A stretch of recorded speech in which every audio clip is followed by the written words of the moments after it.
गांव के किनारे पर एक पुरानी हवेली थी, टूटी फूटी, वीरान और भूत।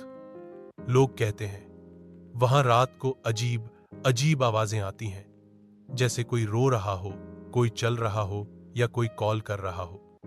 गांव वाले उस हवेली के पास भी जाने से मठ, लेकिन आरव, एक कॉलेज का छात्र जो हाल ही में शहर से गांव आया था, इन बातों को सिद्धांत दिया गया था।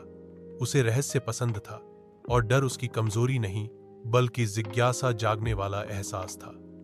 उसने तय किया कि वह उस हवेली का सच है। एक रात कोचिंग और कैमरा लेकर वह हवेली की ओर निकल गया। रात का समय था, चारों तरफ का साथी।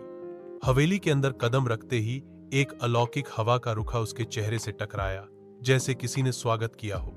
सीढ़ियां चरमराएं, कचरे पर कूड़ा और जले थे, लेकिन सब सामान्य लग रहा है, जैसे कि वह मंजिल के ऊपर एक कमरे का दरवाजा खोलकर गया था। आरव चौंका, लेकिन डर नहीं दिखाया गया। कमरे में घुसते ही अचानक दरवाजा बंद हो गया। फैक्ट्री की खाकी में उसने देखा, दीवार पर एक पुराना चित्र टांगा था, जिसमें एक महिला लाल वेश्यालय में थी। उसकी आंखों में अजीब सी चमक थी। तभी पीछे से किसी ने फुसफुसाया, तू वापस क्यों आया? आरव ने पलट कर देखा, नहीं था, लेकिन अब ठंडा होता है, डायरी में लिखा था।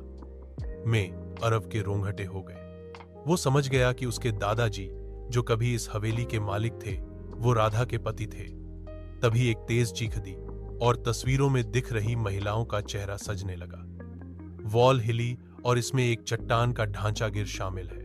उस रात आरव ने गांव लौटकर सार्वजनिक सच्चाई बताई।